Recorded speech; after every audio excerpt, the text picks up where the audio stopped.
نحمده ونصلي على رسوله الكريم اما بعد فاعوذ بالله من الشيطان الرجيم بسم الله الرحمن الرحيم اتل ما اوحي اليك من الكتاب واقم الصلاة ان الصلاة تنهى عن الفحشاء والمنكر ولذكر الله اكبر والله يعلم ما تصنعون صدق الله العظيم۔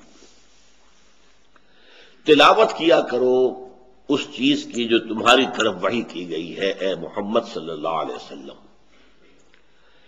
مکی صورتوں میں عام طور پر خطاب حضور ہی سے ہوتا ہے، لیکن مراد یہ نہیں ہے کہ حضور سے خطاب ہے، بلکہ آپ کی وساطت سے خطاب تمام مسلمانوں سے ہے۔ مکی صورتوں میں یا ایھا الذین آمنوا کے الفاظ نہیں آتے، وہ تو جب ایک امت کی تشکیل ہو گئی ہجرت کے بعد اور تحویل قبلہ اس کی علامت کے طور پر اس کا واقعہ آ گیا، پھر یا ایھا الذین آمنوا یہ امت کے لیے خطاب کا صیغہ اختیار کیا گیا۔ تو اے نبی اتل ما اوحی الیک من الکتاب، اے نبی اور اے ان کے ساتھ ایمان لانے والوں، تمہیں جن مصائب کا سامنا ہے، جن شدید امتحانات و ابتلاءات سے تم گزر رہے ہو، ان میں تمہارے اندر صبر اور استقامت پیدا کرنے کے لیے سب سے بڑا سہارا قرآن مجید ہے۔ زیادہ سے زیادہ اس کو پڑھو اور پڑھتے رہو اور پڑھتے رہو اور پڑھتے رہو۔ آپ کو معلوم ہے بالکل آغاز میں حضور کو کیا حکم دیا گیا تھا؟ یا ایھا المزمل قم اللیل الا قلیلا نصفہ او انقص منہ قلیلا او زد علیہ ورتل القرآن ترتیلا۔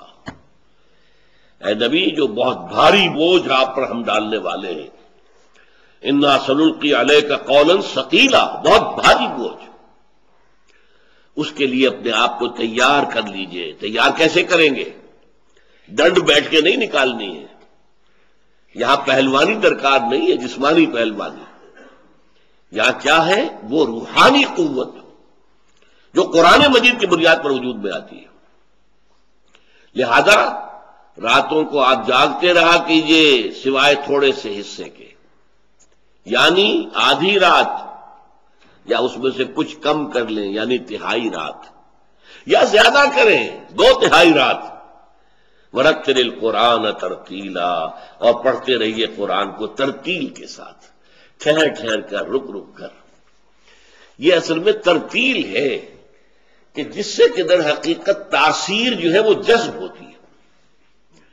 آپ کو معلوم ہے تیز بارش اتنی مفید نہیں ہوتی زراعت کے لیے جتنی کہ ہلکی ہلکی ہلکی ہلکی مسلسل زیادہ دیر تک بارش ہو، اس لیے کہ وہ جذب ہوتی جائے گی، جذب ہوتی جائے گی، جذب ہوتی جائے گی، اور تیز بارش کا ریلا آئے گا اور وہ بہہ جائے گا۔ لہذا قرآن کو تھوڑا تھوڑا رک رک کر پڑھنا۔ الحمدللہ رب العالمین، اب رکو، غور کرو کیا کہا ہے، کیا الفاظ ہے، کیا معنی۔ الرحمن الرحیم، پھر رکو، سوچو کیا پڑھا، کیا الفاظ ہے، کیا معنی ہے۔ اس طرح رک رک کر ترتیل اسے کہتے ہیں۔ اس کا نتیجہ کیا ہوتا ہے؟ یہ دل میں جذب ہوتا ہے۔ جیسے میں نے کہا کہ ہلکی بارش جو ہے وہ زمین میں جذب ہوتی ہے، اور زمین کے اندر جو رویدگی ہے، جو چھپی ہوئی ہے، اس کے خزانوں کو نکال کر باہر لے آتی ہے۔ اسی طرح قرآن کا رک رک کر، ٹھہر ٹھہر کر، سمجھ سمجھ کر، کہیں آیت آ گئی ہے عذاب کی تو رک کر اللہ سے، اے اللہ مجھے اس عذاب سے بچائیو، اللہم قنی عذاب النار، اے اللہ مجھے بچائیو اس عذاب سے، یا مجیرو یا مجیرو یا مجیر اجرنا من النار، اے اللہ، اے بچانے والے، اے بچانے والے، اے بچانے والے، ہمیں آگ سے بچا لیجو۔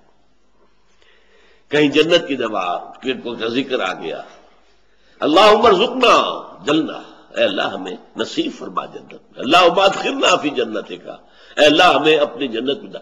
یہ ہے رفتہ رفتہ ساتھ ساتھ وہ کیفیات بھی وارد کرنا اپنے اوپر، اس سے پھر اندر وہ قوت ابھرتی ہے روحانی، قلب کی گہرائیوں سے جو چشمے ابلیں گے طاقت کے، استقامت کے، ہمت کے، اس کا آپ اندازہ نہیں کر سکتے۔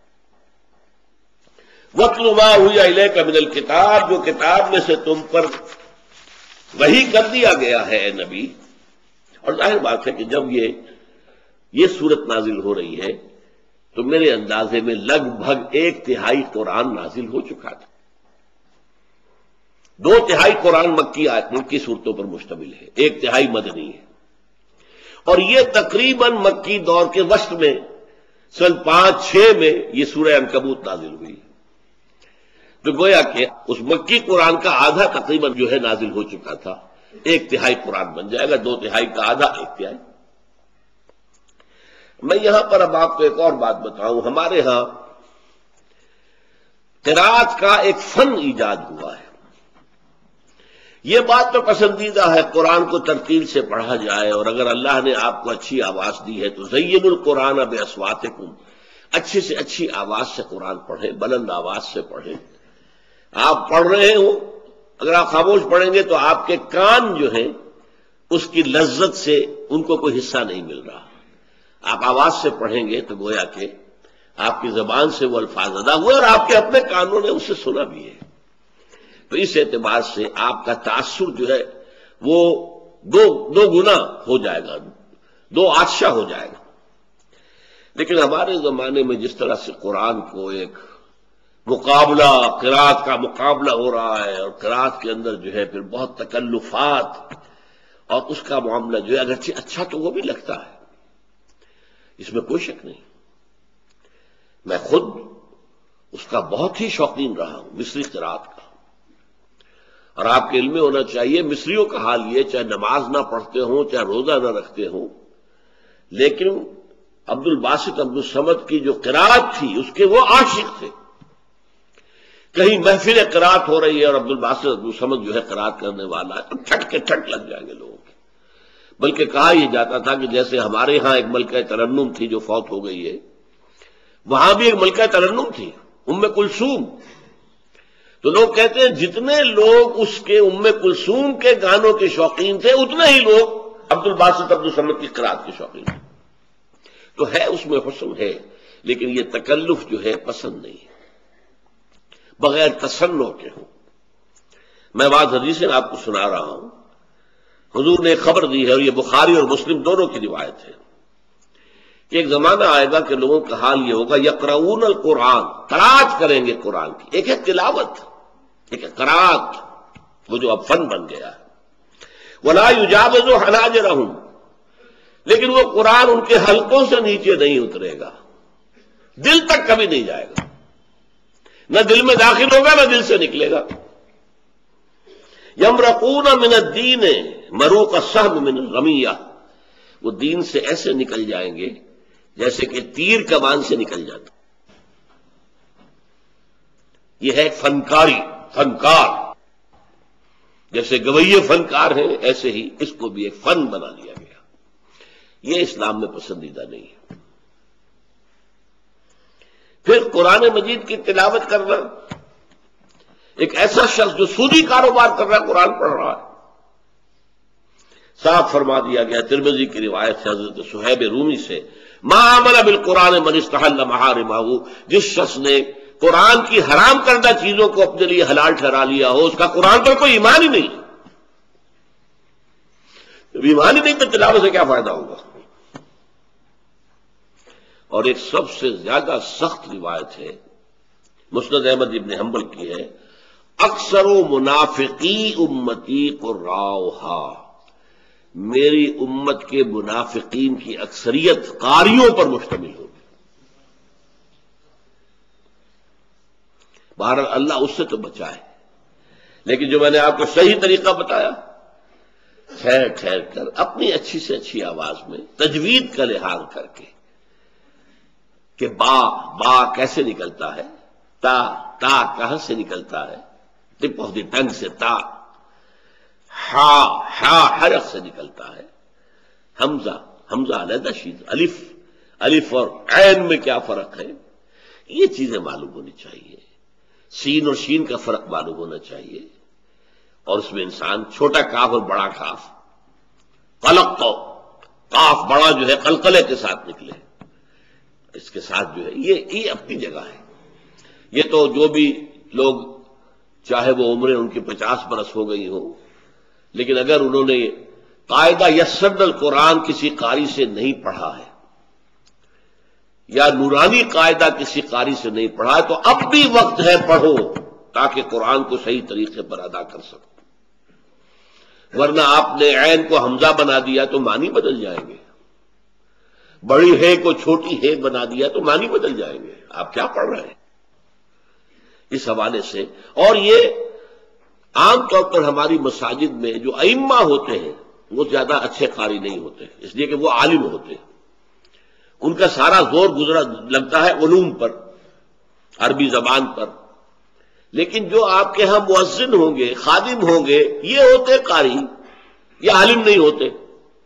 تو کسی سے، میرے سب سے چھوٹے بھائی ڈاکٹر ابصار احمد، جب انہوں نے BA آنرس کر لیا تھا فلسفے میں، تو ایک روز میں نے کراچی میں اس وقت ہم ہوتے تھے، سب وہ بھی تھے، میں نے قرآن پڑھتے دیکھا، تو میں نے دیکھا قرآن صحیح نہیں پڑھ رہے ہیں۔ میں نے کہا دیکھو، وہ سامنے کی مسجد، اور اس مسجد میں بڑی شاندار مسجد، خیر اب بن گئی ہے، پہلے نہیں تھی، اس مسجد کا جو امام صاحب تھے وہ تو بہت ہی بری قرات کرتے تھے، بہت بری، اس میں تو ہمیشہ دل میں دعا ہوتی تھی خدا کے لیے وہ کہیں گئے ہوئے ہوں اور اس وقت نماز میں نہ ہو، لیکن جو وہاں کا خادم تھا بہت خوبصورت قرات کرتا تھا۔ تو میں نے ان سے کہا تھا تم نے کر لیا ہے BA آنرز ان فلسفی، اس سے یہ نہ سمجھنا کہ قرآن پڑھنا بھی آ گیا ہے، اب اس کے سامنے زانو تلمس طے کرو، وہ جو ہے جو خادم ہے مسجد کا، مؤذن ہے، اس کے سامنے بیٹھو اور اس سے تیسر القرآن یا جو ہے نورانی قاعدہ پڑھو۔ تو یہ ہے تجوید، تجوید بہت ضروری ہے، بہت ضروری ہے۔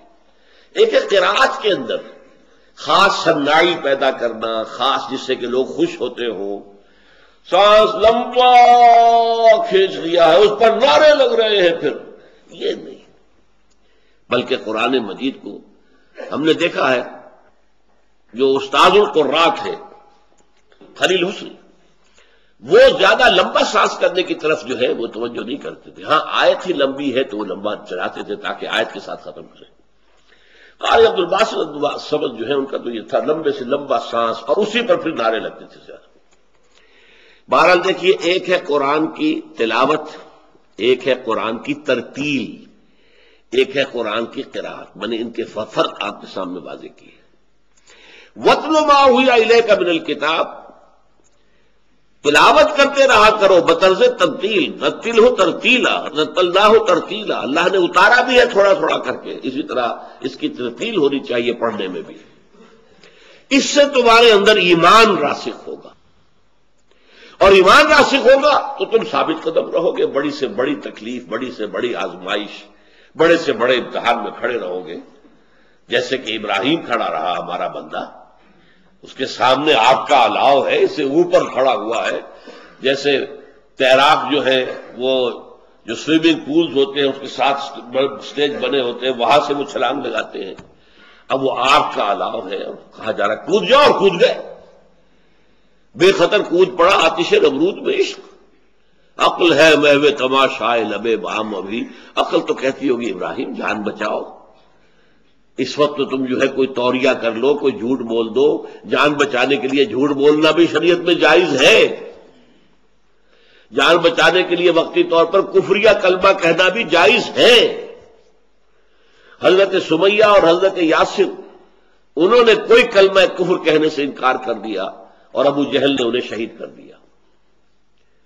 حضرت سمیہ کو برہنہ کیا ہے بیٹے کے سامنے، بیٹا عمار اسے ایک ستون کے ساتھ باندھا ہوا ہے، اس کے سامنے ماں کو برہنہ کیا، اس نے آنکھوں پہ ہاتھ رکھے اور کہا، اس نے ابو جہل نے تنگ آ گیا، جب کوئی بچہ کیسے سپڑوں، جسم کو داغ رہا ہے، جو تکلیف ہو سکتی دے رہا ہے، اچھا ایک دفعہ تم کلمہ کفر کہہ دو، تم کہہ دو یہ کہ ہاں تمہارے بتوں میں بھی کچھ حقیقت ہے، اور ایک چھوٹی سی کوئی مورتی تھی اس کے ہاتھ میں وہ سامنے رکھی، حضرت سمیہ نے اس پر تھوک دیا، جس تیش چڑھا ہے تو نیزہ لے کر ان کی شرمگاہ میں مارا ہے، شہید کر دیا۔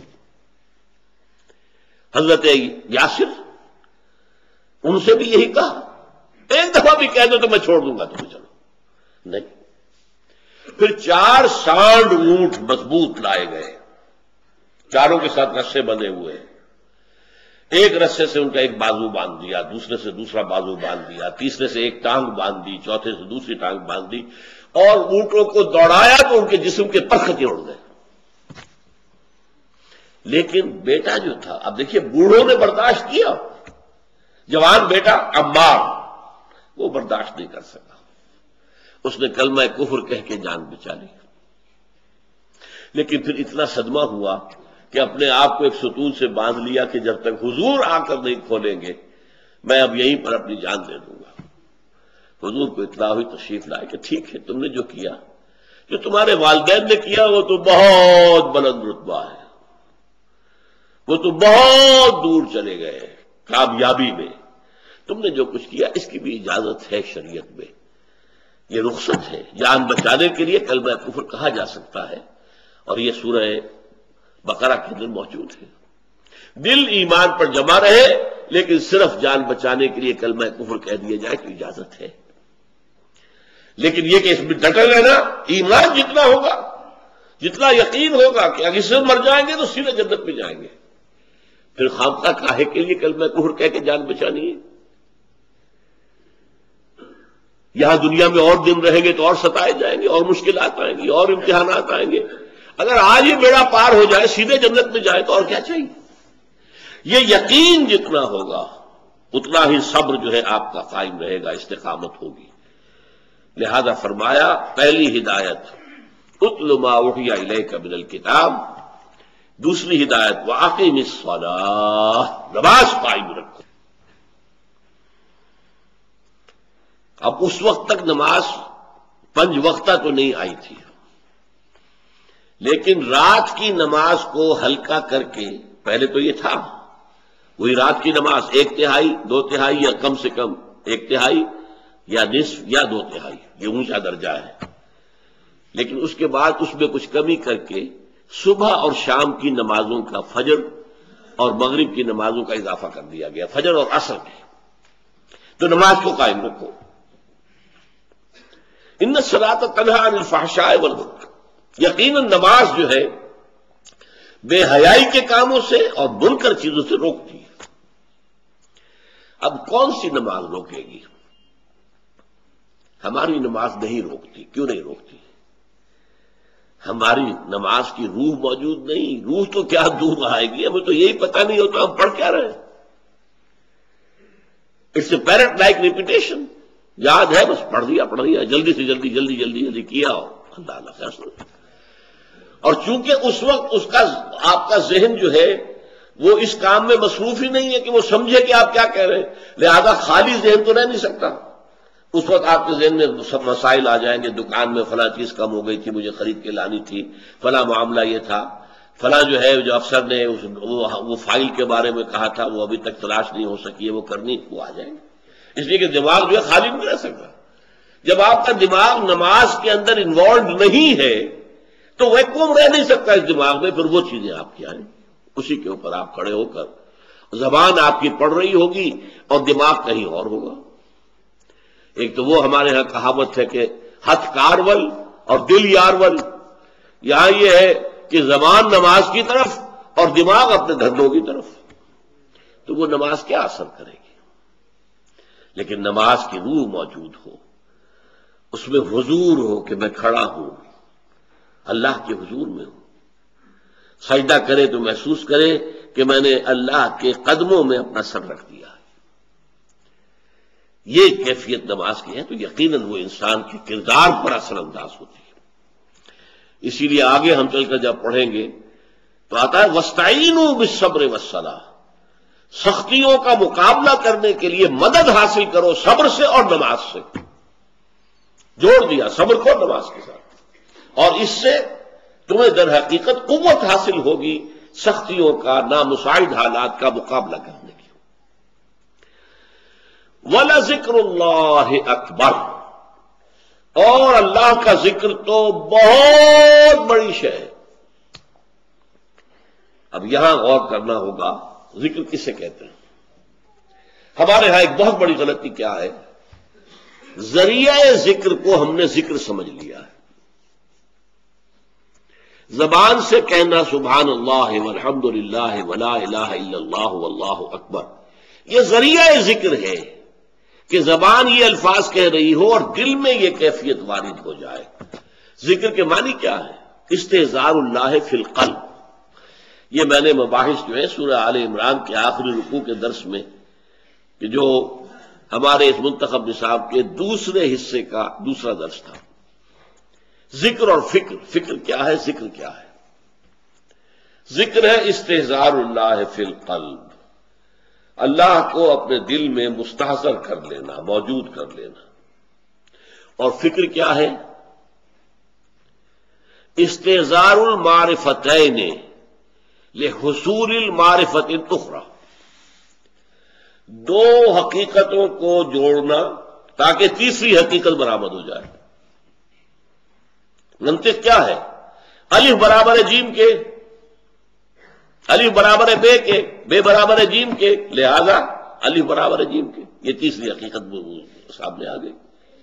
دو پریمیسز کہلاتے ہیں صغرا کبرا، الف برابر ہے بے، بے برابر ہے جیم، یہ دو صغرا کبرا۔ نتیجہ کیا نکلا؟ الف برابر ہے جیم۔ یہ فکر ہے، گتھیاں سلجھانا، جوڑنا، حقائق کو جوڑ کر نتیجے نکالنا۔ آپ نے دیکھا ہے دھواں، کہہ دیا آگ لگی ہوئی ہے۔ بھائی آگ تو تم نے نہیں دیکھی۔ نہیں بھائی، میرا مشاہدہ یہ رہا ہے کہ دھواں وہی ہوتا ہے جہاں آگ ہوتی ہے۔ تو اگرچہ میں اب آگ تو نہیں دیکھ رہا، لیکن میری میموری میں، میرا کمپیوٹر جو ہے اس کی میموری میں یہ بات موجود ہے کہ دھواں وہی ہوتا ہے جہاں آگ ہوتی ہے، تو دھواں ہے تو آگ ہے۔ تو یہ منطق کی مختلف قسمیں ہیں۔ منطق کے ذریعے سے کسی حقیقت کو پہچاننا یہ فکر ہے، اور اللہ کو دل میں لے آنا اور اس کے ذریعے سے، روح کے ذریعے سے علم کا حصول، یہ ذکر ہے۔ اب اس ذکر کے ذرائع کیا ہے؟ سب سے بڑا ذکر وہ ہے جس کا ذکر سب سے پہلے آیا، اتل ما اوحی الیک من الکتاب۔ اس کو قرآن کہتا ہے الذکر، بی ریمائنڈنگ، الذکر، انا نحن نزلنا الذکر انا لہ لحافظون۔ ہم نے ہی اس الذکر کو نازل کیا ہے اور ہم ہی اس کے محافظ ہیں۔ یا ایھا الذی نزل علیہ الذکر انک لمجنون، سورہ ہجر میں آیا۔ لوگ کیا کہتے تھے؟ ہے وہ شخص جس کا خیال ہے کہ اس پر الذکر نازل ہوا ہے، ہم تو تمہیں پاگل سمجھتے ہیں۔ یا ایھا الذی نزل علیہ الذکر، حالانکہ وہ ذکر نہیں مانتے اسے، لیکن قرآن کا نام الذکر اتنا یعنی معلوم تھا کہ انہوں نے اس حوالے سے کہا یا ایھا الذی نزل علیہ الذکر انک لمجنون، ہم تو تمہیں مجنون مانگتے ہیں۔ تو ذکر جو ہے، الذکر سب سے بڑا ذکر قرآن ہے، لیکن سب سے جامع ذکر نماز ہے۔ اس کا مطلب کیا ہے؟ ایک ذکر ہے جو زبان اور قلب سے ہو رہا ہے صرف، ایک ذکر ہے جس میں آپ کا پورا جسم ہے، آپ کھڑے ہیں ہاتھ باندھ کر جھکاؤ کے ساتھ، قنوت ہو رہا ہے، آپ کا پورا وجود جو ہے وہ ذکر کر رہا ہے اس وقت۔ صرف آپ سورہ فاتحہ جو پڑھ رہے ہیں وہی ذکر نہیں ہے، آپ کا جسم جو ہے وہ جس حیثیت میں کھڑا ہے اس وقت، اسے قنوت کہتے ہیں۔ ادب کے ساتھ کھڑے ہونا، ایک جھکاؤ کسی کیفیت ہونا، یہ بھی تو آپ کے پورے وجود سے ذکر ہو رہا ہے۔ پھر آپ رکوع میں گئے ہیں، یہ ذکر ہے، آپ نے اللہ کی عظمت کا اقرار کیا ہے، آپ نے اپنی انانیت اور خودی کو اللہ کے سامنے جھکا دیا ہے، یہ بالفعل ذکر ہے۔ اور پھر جب آپ سجدے میں گئے، آپ نے اپنے پورے وجود کو اللہ کے سامنے جھکا دیا۔ پیشانی جو انسان کی عزت کا سب سے بڑا مقام ہے، سب سے اونچا، خاک میں رکھ دیا ہے یا اللہ کے قدموں پر رکھ دیا ہے۔ اپنی خودی کی نفی، اپنی انانیت کی نفی، یہ ساری اسی لیے کیا کہا گیا ہے، اقرب ما یکون العبد الی اللہ فی السجود۔ انسان اللہ سے قریب ترین جو ہوتا ہے وہ سجدے کی حالت میں ہوتا ہے۔ کیوں؟ ہمیں اللہ سے دور کرنے والی شے ہماری انانیت، میری مرضی، میری عقل، میری سوچ، میرے مفادات، میری ملکیت، یہ میں جو ہے یہی تو سب سے بڑا بت ہے. اپنے ہی حسن کا دیوانہ بنا پھرتا ہوں، اپنے وجود کا ہی تو سب سے بڑا دیوانہ ہم ہیں. اپنی ہستی، اپنی انانیت. اب تکبر کو اسی لیے کہا گیا سب سے بڑا گناہ، ناقابل معافی گناہ تکبر ہے. لن يدخل الجنہ من کان فی قلبہ مثقال ذرۃ من کبر. جس شخص کے دل میں تکبر رائی کے دانے کے برابر بھی ہوگا وہ بھی جنت میں کبھی داخل نہیں ہو سکے گا. ہم نے اس تکبر کی نفی مطلق کر دی، اللہ کے قدموں میں اللہ کی زمین پر پیشانی رکھ دی. تو یہ وجود کا ذکر ہے. آج کل اجلاس بہت استعمال کرتے ہیں اور میرے بارے میں لوگ خاص طور پر کہتے ہیں کہ آپ کی جو تقریر وغیرہ ہوتی ہے اس میں آپ کی باڈی لینگویج بہت کام کرتی ہے. آپ کی آواز، کوئی کسی انداز میں اس کی تعریف کرتا ہے، کوئی کہتا ہے دل سے بات نکلتی ہے تو اس لیے اثر کرتی ہے. دل سے جو بات نکلتی ہے اثر رکھتی ہے. پر نہیں طاقت پرواز مگر رکھتی ہے، اقبال نے کہا. لیکن ایک باڈی لینگویج ہوتی ہے. تو ہم گویا کہ جب نماز پڑھتے اس میں قرآن بھی پڑھتے، اس میں اللہ اکبر ہے، اس میں ہم سورہ فاتحہ ہے جو خود اپنی جگہ مکمل قرآن ہے. وَلَقَدْ آتَيْنَاكَ سَبْعًا مِّنَ الْمَثَانِي وَالْقُرْآنَ الْعَظِيمَ. ہم نے آپ کو 7 آیتیں ایسی دی ہیں جو دہرائی جاتی ہیں ہر رکعت میں ہر رکعت میں ہر رکعت میں. بہت بڑی تعداد میں ہم کہتے ہیں وہ سب سے بڑا ذکر ہے. لیکن جامع ذکر جو ہے وہ ہے نماز.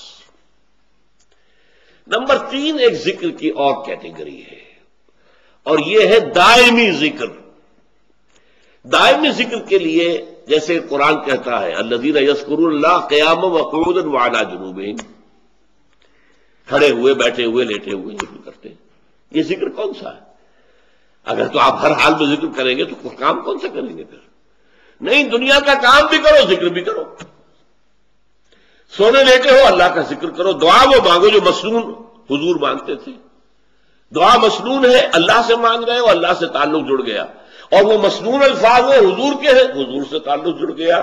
ایک تیر میں 2 شکار. صبح اٹھے ہیں تو فوراً وہی دعا الحمدللہ الذی احیانی بعد ما اماتنی والیہ النشور. پھر آپ جانے لگے ہیں بیت الخلاء میں، دعا مانگیے اللہم انی اعوذ بک من الخبث والخبائث. باہر نکل رہے پھر دعا مانگیے الحمدللہ الذی اذھب عنی الاذی وعافانی. اللہ کا شکر ہے اذیت بخش چیزیں اس نے مجھ سے دور کر دی. یہی فضلات جو ہے، پیشاب بند ہو جائے تو آپ کی جان پر بن جائے گی. اگر آپ کو قضاء حاجت نہیں ہو رہی جان پر بن جائے گی. لیکن یہ الحمدللہ الذی اذھب عنی الاذی، یہ اذیت بخش چیزیں مجھ سے دور کر دی ہیں، مجھے عافیت بخشی ہے، اس کا شکر ہے. ہر کام کرتے ہوئے دنیا کا کوئی نہ کوئی مسنون دعا ہو. شیشہ دیکھیے، آئینہ، دعا ہے. کپڑے بدل رہے ہیں، دعا ہے. گھر سے نکلے ہیں، دعا ہے. بازار میں داخل ہو رہے ہیں، دعا ہے. بازار سے واپس آئے، دعا ہے. گھر میں پھر داخل ہوئے، دعا ہے. مسجد میں داخل ہوئے، دعا ہے. مسجد میں تو جو کچھ بھی وقت گزرے گا دعا ہی دعا ہے. پھر واپس نکلیں گے پھر دعا. کوئی کام نہیں. یہاں تک کہ اپنی اہلیہ کے ساتھ ہم بستری کریں تو دعا ہے. یہ ہے دوام ذکر کی جو مسنون ترین شکل ہے. چوتھی کیٹیگری ایک اور بھی ہے اور وہ یہ ہے کہ کوئی جیسے کہ سائیکالوجسٹ ہوتے ہیں، وہ میرا تجزیہ کریں، میری سوچ میں کہاں کجی ہے جس کی وجہ سے میں کنٹراڈکشنز کا شکار ہو گیا ہوں، وہ اصلاح کرے میری سوچ کی.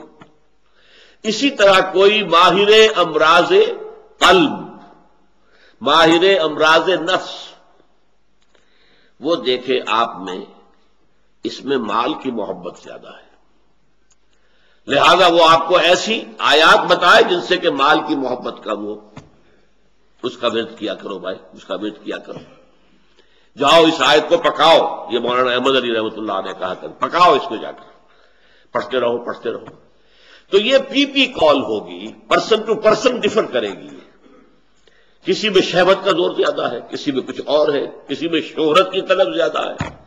تو ان کو ان کے مناسب حال دوا تجویز کرنا قرآن سے، قرآن کی آیات سے، کہ جس کا مراقبہ کرے، تکرار کرتے رہے تو اس مرض کا علاج ہو جائے، یہ چوتھی شکل ہے۔ واللہ یعلم ما تصنعون، اور آیت کا آخری ٹکڑا کیا ہے؟ جو کچھ تم کر رہے ہو اللہ اس سے واقف ہے۔ بارک اللہ لی ولکم فی القرآن العظیم ونفعنی وإیاکم بالآیات والذکر الحکیم۔